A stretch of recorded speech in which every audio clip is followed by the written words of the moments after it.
Nah, pada pembelajaran ini kita mau pelajari tentang interaksi makhluk hidup dengan lingkungannya dan subtema yang pertama yaitu lingkungan dan ekosistem. Ekosistem dengan komponen penyusun ekosistem. Oke. Nah, pengertian lingkungan yang pertama. Nah, apa itu lingkungan? Ya, mari kita lihat. Pengertian lingkungan adalah segala sesuatu yang ada di sekitar manusia yang mempengaruhi perkembangan kehidupan manusia, baik yang langsung maupun tidak langsung. Nah, apa yang dimaksud dengan ekosistem? Ekosistem berasal dari kata ekos dan sistem, artinya lingkungan dengan makhluk hidup. Baiklah, masuk kita ke satuan-satuan ekosistem.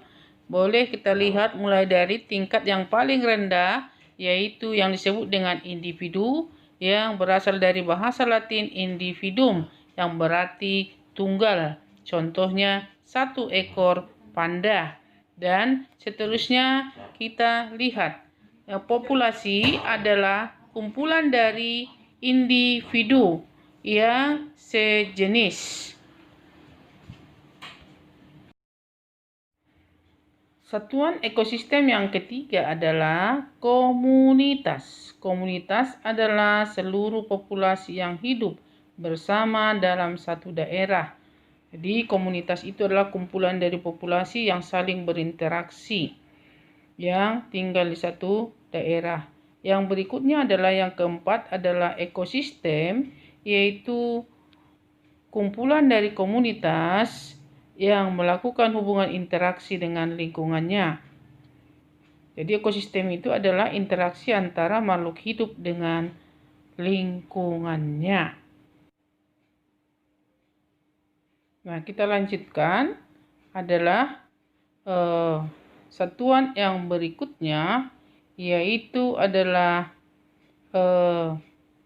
yang disebut dengan biosfer. Jadi, apa itu biosfer? Biosfer itu adalah permukaan bumi atau merupakan kumpulan ekosistem yang terdapat di seluruh bumi atau ekosistem dalam ukuran besar.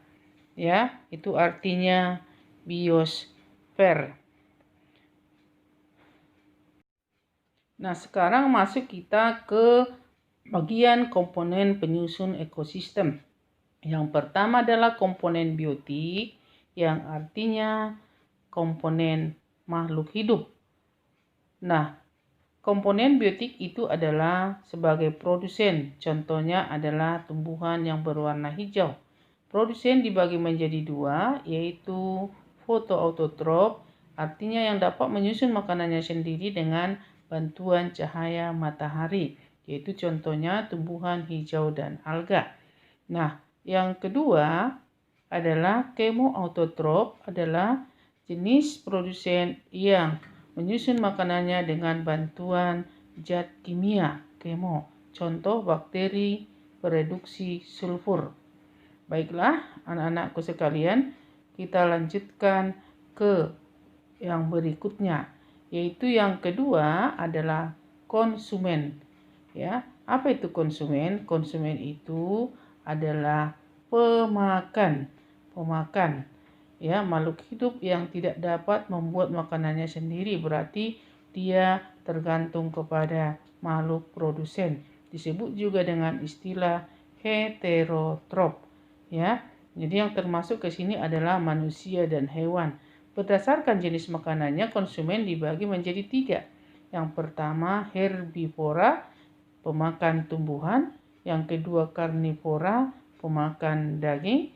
Yang ketiga omnivora, pemakan segala. Ya, di sini juga bisa kamu lihat sendiri apa saja contohnya. Nah, kita masuk ke yang berikutnya. Nah, konsumen itu dibagi lagi berdasarkan tingkatannya, yaitu konsumen tingkat pertama adalah pemakan produsen secara langsung. Ya, yang kedua adalah konsumen tingkat kedua, berarti pemakan konsumen tingkat pertama. Konsumen tingkat ketiga adalah pemakan konsumen tingkat kedua. Nah, di sini ada gambar berbentuk piramida makanan. Nah, baiklah anak-anakku sekalian, yang biotik ketiga adalah pengurai atau disebut dengan dekomposer, yaitu yang menguraikan sisa-sisa makhluk hidup menjadi kompos, contohnya bakteri, pengurai, dan jamur. Pengurai, di sini ada ibu sertakan gambarnya masing-masing. Oke. Nah, kita lanjutkan. Yang keempat, biotik yang keempat adalah detritivor atau yang disebut dengan organisme pemakan detritus.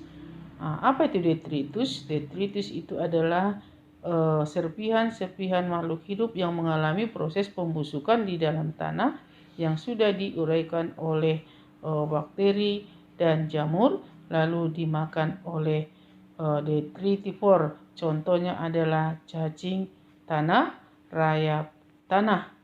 Ya, di sini juga ada ibu sertakan gambarnya.